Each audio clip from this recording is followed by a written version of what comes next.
कृष्णा, राधे राधे, जय श्री श्याम। दोस्तों, आज है जया एकादशी।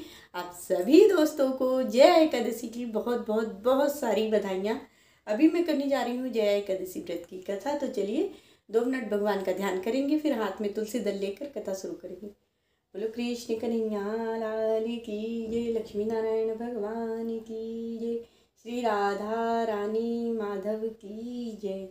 श्री कृष्ण गोविंद हरे मुरारी, हे नाथ नारायण वासुदेवा। श्री कृष्ण गोविंद हरे मुरारी, हे नाथ नारायण वासुदेवा। हे नाथ नारायण वासुदेवा, हे लक्ष्मी नारायण वासुदेवा। श्री कृष्ण गोविंद हरे मुरारी, हे नाथ नारायण वासुदेवा। बोलो श्री कृष्ण कन्हैया लाल की जय। हाथ में तुलसी दल ले लेंगे। इस व्रत में भगवान की केशव नाम की पूजा की जाती है। व्रत करने वाले को भूत प्रेत पिशाच आदि योनि में जाने का भय नहीं रहता है और अनेक जन्मों के सभी पाप नष्ट हो जाते हैं। व्रत करने वाले को लोक और परलोक में सभी सुख की प्राप्ति होती है। युधिष्ठिर ने पूछा, भगवान कृपा करके यह बतलाइए कि शुक्ल पक्ष में कौन सी एकादशी होती है तथा उसकी विधि क्या है तथा इसमें किस देवता की पूजा अर्चना आराधना की जाती है। भगवान श्री कृष्ण बोले, माघ माह के शुक्ल पक्ष की जो एकादशी होती है उसका नाम जया एकादशी है। वह सभी पापों को हरने वाली तिथि है, पवित्र होने के साथ ही पापों का नाश करने वाली है तथा मनुष्यों को भोग और मोक्ष प्रदान करती है। इतना ही नहीं है, यह ब्रह्म हत्या जैसे पाप तथा पिशाच तत्व का भी विनाश करने वाली है। इसका व्रत करने से मनुष्यों को कभी भी प्रेत योनि में नहीं जाना पड़ता है। इसलिए राजन, प्रयत्न पूर्वक जया एकादशी का व्रत करना चाहिए। हे राजन, मैं एक पौराणिक कथा कहता हूँ। एक समय इंद्र नागलोक में अपनी इच्छानुसार अप्सराओं के साथ रमण कर रहा था। गंधर्व गान कर रहे थे और गंधर्वों में प्रसिद्ध पुष्पवंत, उसकी लड़की तथा चित्रसेन की स्त्री मलिन, ये सब थे। उस जगह मलिन का लड़का पुष्पवान और उसका लड़का माल्यवान भी था। उस समय पुष्पवंती नामक एक गंधर्व स्त्री माल्यवान को देखकर मोहित हो गई और कामवाड़ से चलायमान होने लगी। उसने रूप, सौंदर्य, हाव भाव आदि द्वारा माल्यवान को वश में कर लिया। पुष्पवंती के सौंदर्य को देखकर माल्यवान भी मोहित हो गया। अतः ये दोनों कामदेव के वश में हो गए। परंतु फिर भी इंद्र के बुलाने पर नाच गाने के लिए जाना पड़ा और अप्सराओं के साथ गाना शुरू कर दिया। परंतु कामदेव के प्रभाव से इनका मन न लगा और अशुद्ध गाना गाने लगे। इनकी भावभ्रांतियों को देखकर इंद्र ने इनके प्रेम को समझ लिया और इसमें अपना अपमान समझकर इंद्र ने उन्हें श्राप दिया कि तुम स्त्री पुरुष के रूप में मृत्युलोक में जाकर पिशाच का रूप धारण करो और अपने कर्मों का फल भोगो। इंद्र का श्राप सुनकर ये अत्यंत दुखी हुए और हिमाचल पर्वत पर पिशाच बनकर दुखपूर्वक अपना जीवन व्यतीत करने लगे। दिन रात में उन्हें एक क्षण भी निद्रा नहीं आती थी। इस स्थान पर अत्यंत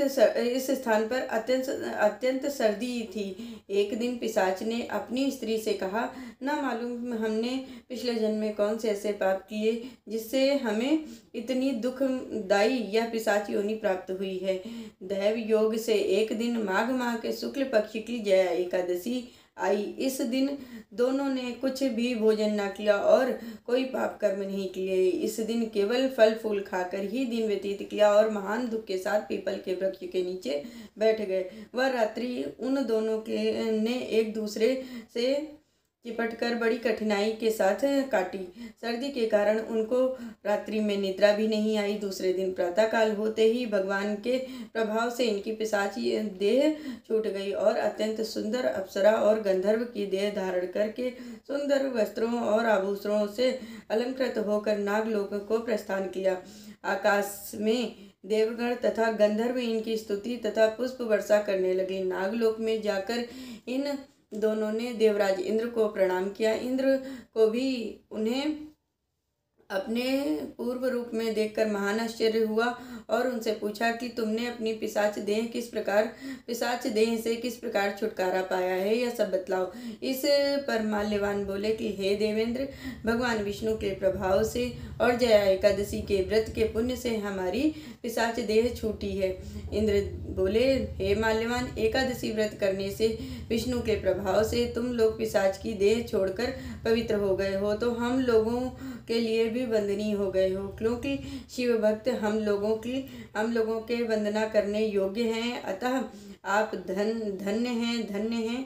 अब तुम पुष्पवंती के साथ जाकर विहार करो।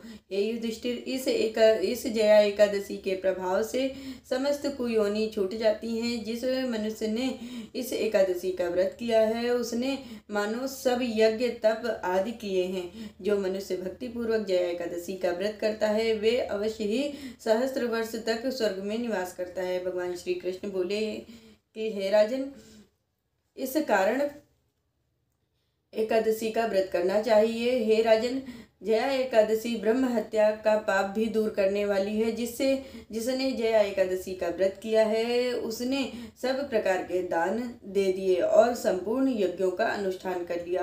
बोलो जया एकादशी की जय। बोलो कृष्ण कन्हैया लाल की जय।